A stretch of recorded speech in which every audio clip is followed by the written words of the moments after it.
As a lot of you might be aware, Hollywood looks to be getting back to work. The writers over the weekend, I do believe Sunday night or something like that, but it was all finalized and now they're just sending it out to a vote, which they're probably more than likely going to end up approving. But the writers' side, yep, no, they're going to be going back to work, meaning that the actors, realistically, it's only a matter of time. They just initially decided to strike in solidarity with the writers, so I would imagine maybe by the end of the week, hell, probably by at least the beginning of October, the first week of October, they'll all be back on the stroll, meaning that whatever is left on the release schedule in 2023 can go ahead and get promoted. And unfortunately, this colossal meeting of the minds couldn't happen in a promotion of an upcoming flop. I mean, the last time that I talked about this stuff, I figured out something.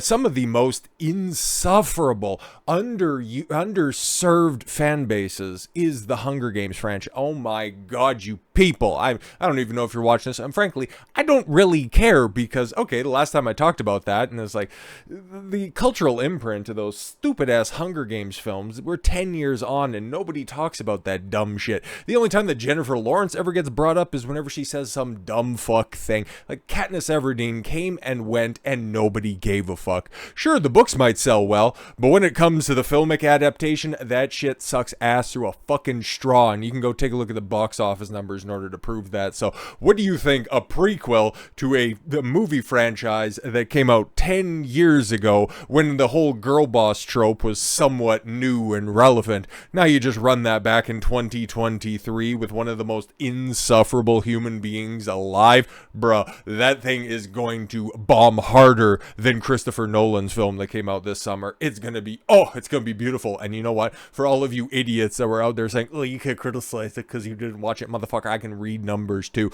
No, but as soon as that comes out to a plop in the theaters, I'm going to bask in all that shit. So fucking get ready for that stuff. But when I seen this meeting of the minds happen, I was like, oh man, they couldn't talk about how great it is to be a part of this storied franchise that nobody gives a fuck about. I mean, we were really robbed of something very unique, because chances are, well, there's not going to be a number 2 of the prequel. There's not going to be a spin-off prequel franchise for Rachel Zegler, because it's tough enough for her to keep a job as it is. Because as Hollywood is getting back to work, well, they're making some cuts. While they ended up getting some of the stuff that they were asking for the impetus of this strike, there are some concessions that had to be made. So some projects are more than likely going to get cut. Some people are reporting about half of the streaming and television shows that are out there or were in production are going to get invariably shelved or pushed off to an indeterminate amount of time. And then that would also beg true for the movies as well. Maybe not 50% of the projects, but a certain percentage of them as well. And, well, it's one of those Rachel Zegler projects. And, banana, she lost Paddington 3. However will this other franchise continue? It's like, I didn't even know she was attached to that. But no, obviously. If you're here for this one. Snow White star Rachel Zegler dropped from the film, will be recast. Oh, really? Now, I'm a little bit skeptical when it comes to this, okay? Because, well, the film has been shot. Like, they were just doing pickups. Like, when all of those set photos leaked that everybody looked at and was like, oh my god, this thing's going to be a dumpster fire. And then they started to dig up all of the old interviews of Rachel Zegler and the cardboard cutout that is Gal Gadot. She doesn't need a prince. They started to run those back. Yeah, everything with her has been shot, because you remember another famous interview, at least when Rachel Zegler was out there on the campaign, or not the campaign, might as well have been for how political that stupid strike was, but out there on the picket line when she said, I was in that dress for like 18 hours a day and I deserve to get paid for every hour that it's been streamed for. Well, chances are, if you're not going to be a part of the production, you ended up wearing that nice dress and had your hair all bobby pinned back for nothing, sweetheart. Sucks to suck, I guess. But knowing that the film is already recorded and everything's already done except for some post-production shit, because this is supposed to hit theaters in March, by the way. Now, okay, if she's actually been recast, they're gonna have to reshoot the entire film, which is probably for the best, because this thing is for how bad that Hunger Games prequel is gonna do. I don't think that there's high expectations for that. But when it comes to Snow White, like the movie that launched Disney, there's some anticipation behind this, because, well, kind of prior to the recent spat of live action remakes, all of them have sucked dick. Fucking garbage trucks full of veiny throbbing cocks, but they were well regarded. Okay, the Lion King and Aladdin made over $1 billion.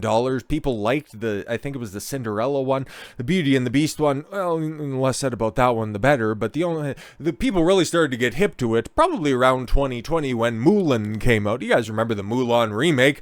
No? Chances are you don't, but you'll probably remember how Disney was ever so gracious about their host nation allowing them to come and film in their backyard. They thanked the Zhejiang province down there in the glorious People's Republic of China. And what's in the Zhejiang province? Well, some of those Uyghur Muslim concentration camps. And remember, hey, Disney's very diverse. They care about Muslims, they care about the Chinese, they just really don't care when the Chinese are persecuting the Muslims. Okay, the less said about that, the better. And then, of course, earlier this very year, you had that plop in the ocean that was the remake, or I'm sorry, the live action adaptation of, The Little Mermaid. Does anybody remember? Remember, that came out. Oh, it broke even. No, it didn't. But all the cope is kind of gone on that one. The less said about that one, the better. And now we're all waiting for the Snow White, knowing that it's going to be a disaster. Mostly because, Rachel Zegler has made sure that nobody's thinking this is going to be anything other than a colossal disaster. But the source material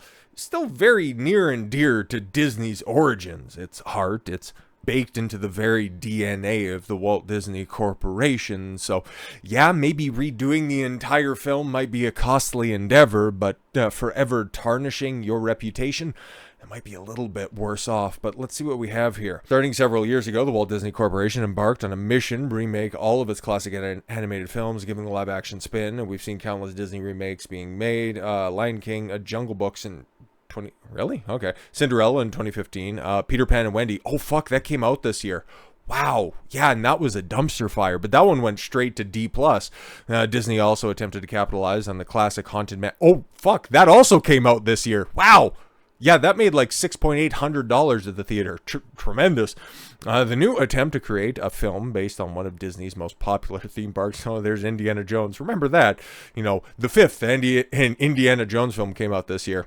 Yeah, exactly. Everything that Disney touches this year is turning to dog shit, and it looks like it's probably going to carry over to 2024, but not before we get past the Marvels. Ooh, that's going to be bad.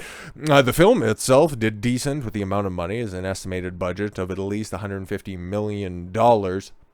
Yeah, that must be for the Haunted Mansion. It was an uphill battle from the start. Indiana Jones, the Dial of Destiny, somewhere in the realm of $250 million. But once you probably get the tax returns on that one, you're going to realize, oh fuck, it was north of $300 million, and it actually lost more money than they initially reported. Okay, Disney's reimagining the classic fairy tale will feature big Hollywood names like Rachel Zegler and Gal Gadot. Yeah, Gal Gadot, not really a big Hollywood name.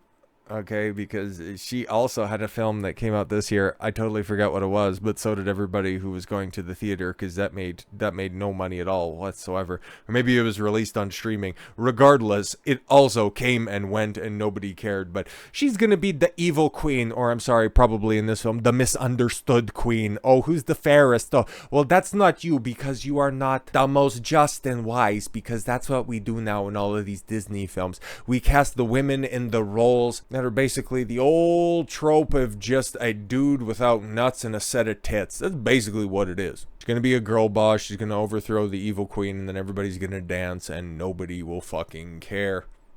Rachel Zegler has been very outspoken regarding the upcoming film, criticizing the original at almost every chance that she could get. Rachel Zegler now portrays Snow White in the upcoming film, made a name for herself in films like West Side Story. Again, huge fucking bomb, which was hilarious because it's a Steven Spielberg joint, and his excuse is, oh man, nobody wants to come back to the theaters after the pandemic. And then like a week and a half later, Spider-Man No Way Home comes out and makes what, $1 billion? Fantastic stuff. Shazam! Fury of the Gods. Oh fuck, that also came out this year and made how much money? Less said about anything regarding the DCU, the better. And will also star in this year's expansion of the Hunger Games franchise. What a fucking turd in the waiting. Oh, it's gonna be great. Oh, it's gonna be great. Zegler has made it clear that she thinks the original character of Snow White was as helpless damsel in distress, who was only able to be rescued by a prince. Well, the trope is true of certain Disney films. For many, Snow White and the Seven Dwarfs was all about the Snow White's journey herself. Yeah, exactly. But Zegler has joked about removing the prince character because he's kind of like a creep, or thought that, citing that the film shouldn't really be about a character like that. No, of course not. It needs to be about a strong, empowered woman, because it's not like audiences are just tired with that fucking worn-out trope.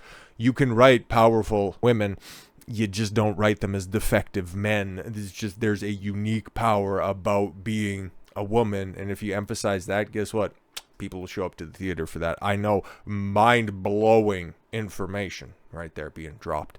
Zegler also stated that Snow White does not need to fall in love, and Canon said be powerful on her own. Yay, I can't wait for, Snow White, who's going to be great at the beginning and even greater at the end, but the second act low point is just her doubting how great she is, and then it's just going to take somebody to come over and explicate to her, actually, you know what, you're just simply doubting how great you are, and you're actually even more powerful than you even know, and she'll go, I know, and then just immediately launch into this CGI monstrosity battle with Gal Gadot, who will probably be more animated in her CG version than in her live action, because thank God she's at least something to look at, because, ooh, can she not act? Oh boy. These comments, among others, have soured a lot of fans on the new movie, leaving many to wonder, will it turn out and it will finally, how it will turn out when it is finally released. That makes sense. Zegler even joked that the film might not come out due to what she has said about it. I haven't seen that. Now, ahead of the release of Snow White, Rachel Zegler has been dropped from another project.